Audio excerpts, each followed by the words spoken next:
हमारे चैनल पर आप सबको खुशामदीद। अगर आपने अभी तक हमारे चैनल को सब्सक्राइब नहीं किया, तो जल्दी से कर लीजिए और बेल आइकन बटन को भी प्रेस कर दीजिए, ताकि हमारी तमाम नई आने वाली वीडियोस को आप टाइमली देख लें। मैं हर रोज़ की तरह आज भी सारे घर का काम निपटा कर वापस अपने क्वार्टर में आया था।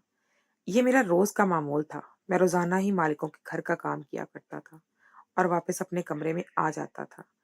घर का काम इतना ज़्यादा होता कि मैं थक जाता और आराम करने की ठान लेता। लेकिन कभी-कभी ऐसा होता कि मुझे आधी रात को सोने का वक्त ना मिलता, क्योंकि ये बड़े लोग थे और इनके काम भी बहुत ज़्यादा होते थे। इनके घर में आए रोज़ कई पार्टियाँ हुआ करती थी और कई लोग आया जाया करते थे। चुनांचे मुझे अक्सर रात वक्त इनके घर की सफाई करने में गुजर जाता और फिर कुछ वक्त मुझे बाहर से सौदा सल्फ लाने में गुजर जाता और कुछ वक्त मुझे खाना बनाने और खाना लगाने में गुजर जाता। जब खाना खा लिया जाता तो बर्तन धोने होते कि काम के मामले में साहब जी बहुत सख्त थे। वो किसी भी किस्म की रियायत ना बरतते थे। इसीलिए मुझे घर का सारा ही काम करना पड़ता था। मैं गरीब आदमी था।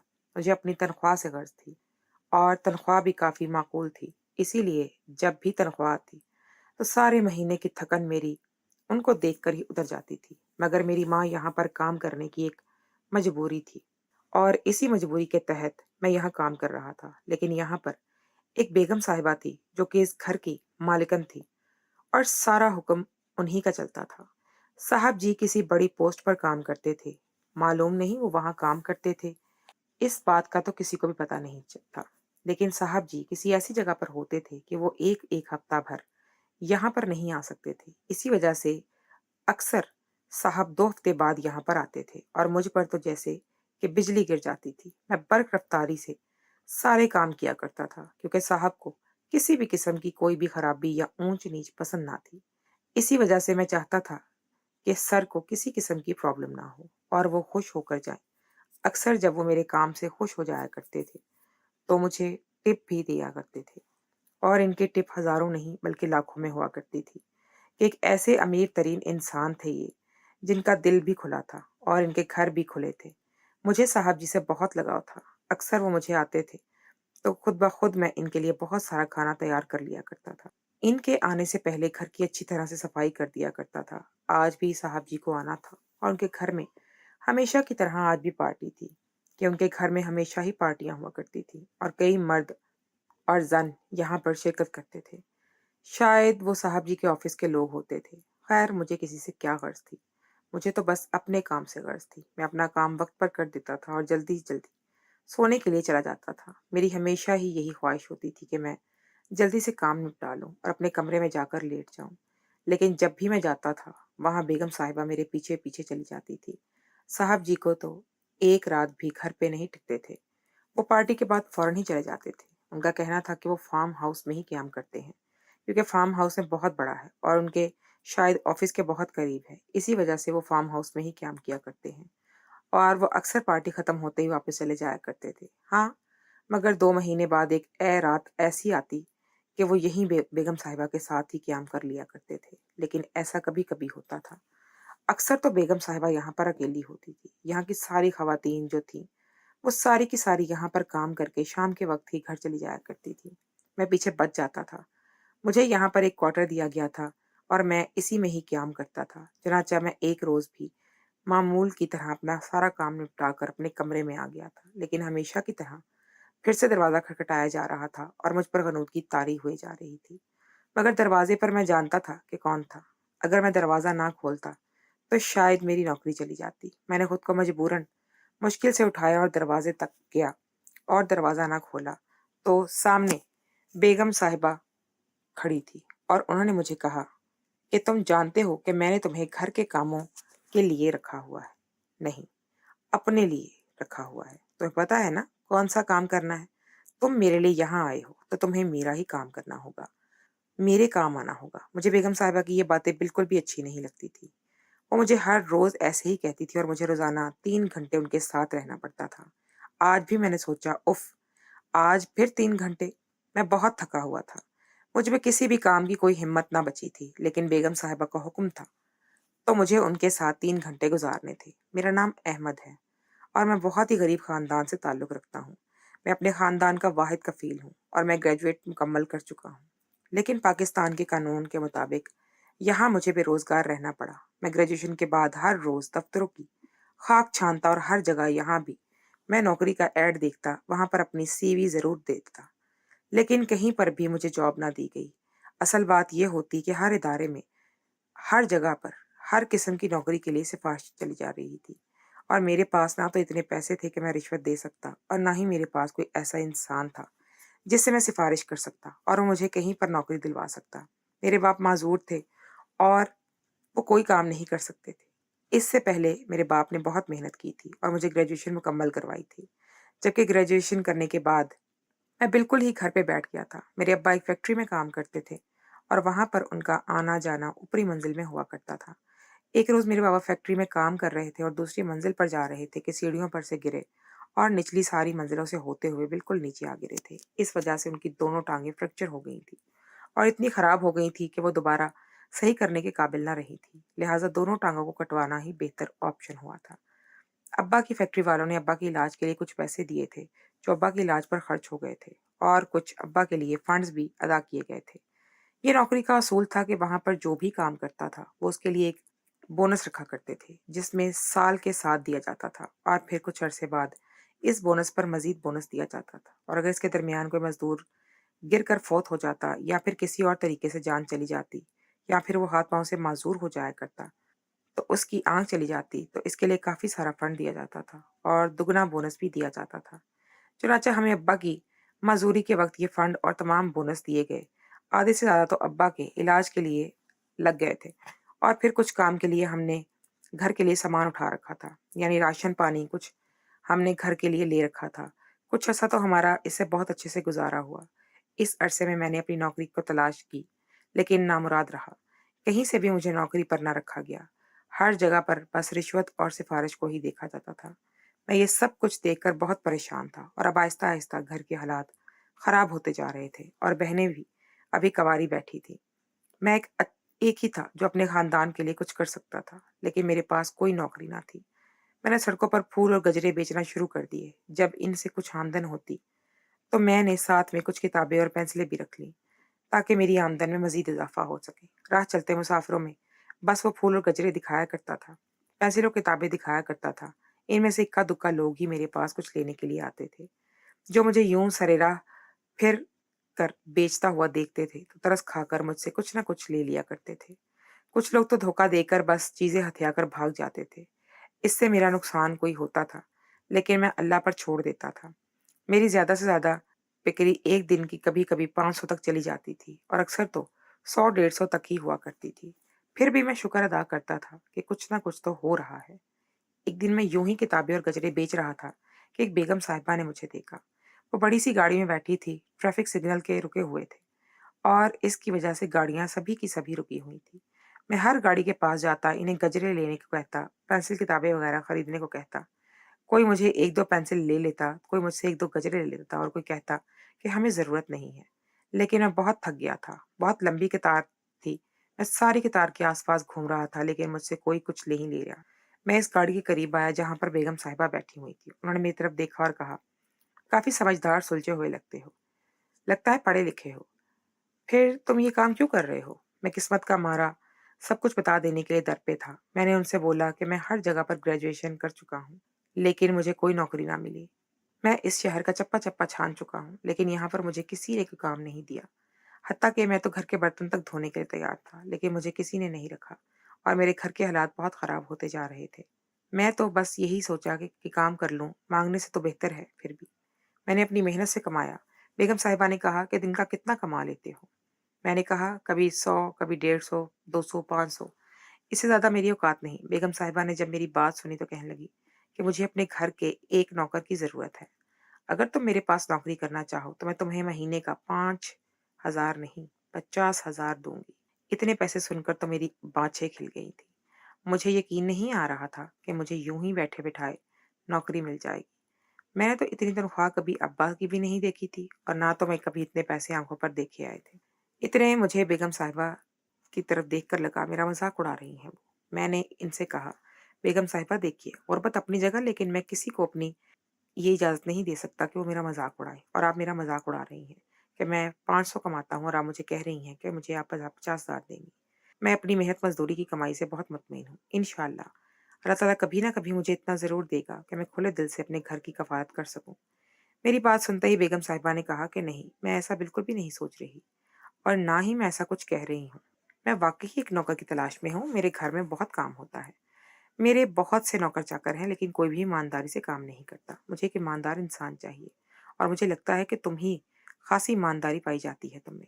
तुम्हारे चेहरे से तुम्हारी शख्सियत का अंदाज़ा हो रहा है। अगर तुम मान जाओ, तो मुझे बता देना, ये मेरा कार्ड है।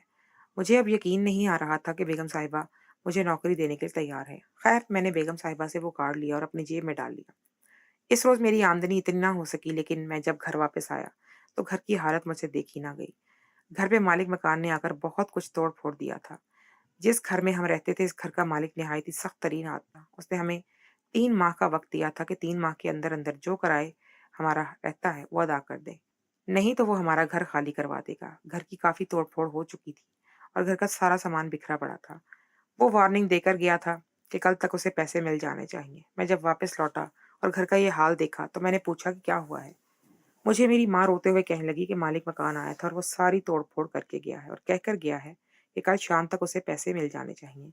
नहीं तो वो सारे घर का सामान बाहर फेंकवा देगा और उसकी कुल रकम 40,000 बन रही। क्योंकि कुछ तो अब्बा ने अपनी कंपनी से मिलने वाले बोनस से किया था काम, मगर जो रहती थी वो भी छोड़ने को तैयार ना था और ना ही वो सब्र के लिए तैयार था। मुझे फ़िक्र लाहक होने लगी। मैं बेचैन होकर इधर-उधर टहलने लगा। मेरे माथे पर पसीना नमूदार होने लगा। मेरे पास तो इतनी रकम ना थी और ना ही मैं किससे कर्ज ले सकता था, क्योंकि कोई भी मेरा अब कर्ज देने के लिए तैयार ना था। अब्बा की बीमारी के वक़्त जो-जो कर्ज लिया था, वो सारे लोग अब सर खा रहे थे और अब ये मालिक मकान तो जैसे जान को आ गया था। मुझे समझ नहीं आ रही थी कि मैं क्या करता। मैंने बहुत सोचा और खुद को बीमार कर डाला। कुछ ही वक़्त गुज़रा था कि मेरे सर में शदीद दर्द होने लगा। अक्सर ऐसे हो जाया करता था कि मैं बहुत ज़्यादा टेंशन लेता तो मेरे सर में दर्द होता शुरू हो जाता, जो किसी तौर पर कम ना होता। आज भी वैसे ही मेरे सर में दर्द होने लगा था और मेरी माँ मेरे सर के दर्द की वज़ह से बहुत ज़्यादा परेशान हो रही थी। तभी मुझे एक अनजाना सा ख़्याल आया और मैंने जल्दी से अपना मोबाइल निकाला और इस मोबाइल के साथ ही इसका कार्ड का नंबर मिलाने लगा। दूसरी बेल पर ही कॉल उठा ली गई थी। आगे से बेगम साहिबा की आवाज़ सुनाई दी। मैं पहचान सकता था कि ये बेगम साहिबा की आवाज़ है। उन्होंने कहा कि मुझे एक नौकर की तलाश है और मैंने तुमसे कहा था। मुझे लगता है कि तुम राज़ी हो गए हो। मुझे इस बात की समझ ना आई कि बेगम साहिबा को पता कैसे चला कि आगे मैं बोल रहा हूँ। खैर, मैंने उनसे पूछने की हिम्मत ना की, क्योंकि मैं जानता था कि उन्हें पता होगा कि मैं ही उन्हें कॉल करने वाला हूँ या शायद वो मेरे कॉल के इंतज़ार में हों। मैंने ये सोचते हुए उनसे बात करना शुरू कर दी। मैंने उनसे कहा कि मुझे भी नौकरी की तलाश है। तो उन्होंने कहा कि ठीक है, तुम आज ही आ जाओ। मैंने कहा, आज का दिन तो गुज़र चुका है, मैं कैसे आ सकता हूँ भला? आज का काम क्या होगा? तो उन्होंने कहा कि तुम्हारे लिए बहुत काम है, तुम आ जाओ। मैं 1 मिनट भी बस ज़ाया नहीं करना चाहता था। इनकी बात सुनकर खुशी से फूले नहीं समा रहा था। मैं अम्मा से बात करता हुआ अपने सामान बाँधने लगा। अम्मा ने मुझे दुआ दी और मुझसे कहा, अपना ख़्याल रखना और कहीं ऐसा ना हो कि तुम किसी बड़ी मुसीबत में फँस जाओ। तो अपना सदका भी देते रहना। अम्मा को ताकीद करने की आदत थी। बहुत सारी ताकीदें की और मुझे दुआओं तले रुखसत कर दिया। मैं बेगम साहिबा के बताए हुए पते पर इनके घर पहुंचा। इत्तेफाक की बात ये थी कि वो भी हमारे ही शहर में रहते थे। जिस घर में हम रहते थे शहर में, उसी शहर के ऐन दरमियान में वो भी रहते थे। वो एक बहुत बड़ी कॉलोनी थी जहाँ इनका घर था। ये कॉलोनी नज़र कॉलोनी के नाम से मशहूर थी और यहाँ के सारे लोग करोड़ों में खेला करते थे। यहाँ का हर घर जैसे जन्नत का मंजर पेश करता था। यूँ लगता था जैसे अल्लाह की सारी नेमतें इन्हीं लोगों पर उतार दी गई थी। मैंने जब बेगम साहिबा के घर के सामने रिक्शा रुकवाया और देखा, आलीशान महल मेरे सामने मुंतज़िर था। मैंने इस घर को रश्क भरी निगाहों से देखा। मैं सोच भी नहीं सकता था कि मैं इतने बड़े महलनुमा घर में काम कर सकता हूँ। मैंने सोचा कि ये लोग कितने अमीर होंगे और इनके पास कितना पैसा होगा। अल्लाह का दिया कितना कुछ, सब कुछ सोचकर ऐश आराम की ज़िंदगी गुज़ारते होंगे। और यही सोच मेरे अंदर बढ़ गई। मैंने कहा कि या अल्लाह, तेरी ही देन है और अल्लाह ताला जिसे चाहता है नवाज़ता है। इसकी कदरत का मामला पर मुनहसर है ये। और ये बात मैंने कहकर अपने दिल को तसल्ली दी और अंदर की जानिब बढ़ गया। दरवाजे पर दस्तक देते ही दरवाज़ा खुला और गार्ड जैसे मुझे पहचान गया हो। उसने कहा कि मालिकन से मिलने आए हो? मैंने कहा, हाँ। इसने कहा कि तुम अंदर जाओ, यानी कि मेरे लिए रास्ता हमवार हो चुका था। मैं खुशी से आगे बढ़ रहा था। इतने बड़े घर के गार्ड ने मुझे इतनी आसानी से अंदर दाखिल होने दिया, जबकि मैं तो इतनी औकात भी ना रखता था कि अंदर गया तो सारे नौकर अपने-अपने काम में लगे हुए थे। मेरे से किसी ने ऊपर तवज्जो नहीं दी, जैसे ये सब मुझे जानते हों। शायद बेगम साहिबा ने ही मेरे बारे में इन सबको बता दिया होगा। खैर मैं बिल्कुल अंदर दाखिल हो गया। सामने ही ड्राइंग रूम था। ड्राइंग रूम का दरवाज़ा बाहर राहदारी में खुलता था और मैं जैसे ही राहदारी में दाखिल हुआ तो मैंने देखा कि ड्राइंग रूम में सामने एक बड़े से तख्त-नुमा सोफ़े पर बेगम साहिबा विराजमान थीं। ये वही थी जो मुझे गाड़ी में दिखाई दी। ये रात का वक़्त था और वो इस वक़्त शायद टीवी देख रही थी या वो मेरा इंतज़ार कर रही थी। मैंने देखा कि कुछ ही लम्हों बाद बेगम साहिबा की नज़र भी मुझ पर पड़ चुकी। बेगम साहिबा खड़े होते हुए मुझे कहने लगी कि अंदर आ जाओ। मैं जल्दी से अंदर की तरफ बढ़ गया। वहाँ के सारे मुलाज़िम फिर भी अपने-अपने काम में ही मसरूफ़ रहे। किसी ने उठाकर भी मेरी तरफ नहीं देखना पसंद किया। मैं सोच रहा था कि न जाने इन नौकरानियों को ऐसा कौन-सा गुर सिखाया गया है कि यहाँ के लोग सिर्फ़ अपने काम से ही काम रखते हैं। जैसे कि ये सब अंधे हों और ये सब बहरे हों। खैर बड़े घरों की बड़ी बातें, बड़े बंदों के बड़े काम में, ये सोचता हुआ बेगम साहिबा की तरफ बढ़ गया। बेगम साहिबा ने मुझसे कहा कि आराम से, आगे कोई तकलीफ तो नहीं हुई ना? खैर तुम अब आराम से यहाँ रह सकते हो। अब रात का वक़्त है, तुम्हारे लिए मेरे पास एक काम है। मैं बेगम साहिबा की बात का मुंतज़िर था। बेगम साहिबा ने मुझसे मेरा नाम पूछा और मुझसे कहा कि तुम ख़ासे शरीफ इंसान लगते हो, लेकिन तुम्हें यहाँ पर मेरे साथ 3 घंटे तक मुसलसल रहना होगा, रोज़ाना रात को। और ये बात सुनकर मेरे तो जैसे रोंगटे खड़े हो गए थे। मुझे समझ ही ना आई थी कि बेगम साहिबा क्या कह रही हैं। मैंने बेगम साहिबा से कहा कि ये कौन-सा काम है? उन्होंने कहा कि मैंने तुम्हें अपने लिए नौकर रखा है, तो तुम मेरे लिए ही काम करोगे। मुझे समझ ना आई। खैर बेगम साहिबा ने कहा मुझसे कि तुम आराम कर लो, सुबह से तो अपना काम शुरू कर सकते हो। तुम मेरे पर्सनल सेक्रेटरी के तौर पर मेरा काम कर सकते हो। तुम सारे का सारा मेरे लिए काम करोगे और तुम ये सोच रहे होगे कि इतने सारे नौकरों के होते हुए भी मैं तुम्हें नौकरी क्यों दे रहा हूँ। असल बात यह है कि मुझे अपने लिए एक गार्ड की ज़रूरत है जो मेरे हर तरह के काम आ सके। मेरे शौहर घर पे मौजूद नहीं होते और मेरी सारी ज़िम्मेदारी उन्हीं नौकरों पर होती है और इन नौकरों में सारी ज़िम्मेदारी मुझ पर ही डाल रखी है। तो मुझे अपने लिए एक गार्ड की ज़रूरत है जो मेरे हर तरह काम आ सके। मेरे शौहर घर पे मौजूद नहीं होते और मेरी सारी ज़िम्मेदारियाँ इन्हीं नौकरों पे हैं। यानी कि मुझे अपने लिए एक पर्सनल मुलाज़िम चाहिए था, जिसे तुम पर्सनल सेक्रेटरी भी कह सकते हो। मुझे बेगम साहिबा की बातों का यकीन नहीं आ रहा था और मैं ये सोच रहा था कि मैं क्या सोच कर आया था और मुझे तो लगता है कि यहाँ पर मुझे घर के काम करने होंगे, झाड़ू-पोछा करना होगा, बर्तन धोने होंगे और सफाई वगैरह करनी होगी। लेकिन यहाँ पर तो गंगा ही उल्टी बह रही थी। बेगम साहिबा को एक पर्सनल सेक्रेटरी चाहिए था, मगर मैं ये नौकरी नहीं कर सकता था। मैंने काफ़ी देर सोचने के बाद फिर से अपने घर के मामलात का जायज़ा लिया। मैंने सोचा, मेरे घर में अगर मुझे पीछे काम ना मिला तो क्या हाल होगा? कल माली मकान मेरे घर का सारा सामान उठवाकर फेंक देगा और मेरा माज़ूर बाप मेरी बहनों और माँ को लेकर कहाँ जाएगा? ये सोच आते ही मुझे इस नौकरी की ज़रूरत अशद महसूस हुई, जिस नौकरी पर मेरी सोच से ज़्यादा तनख्वाह थी।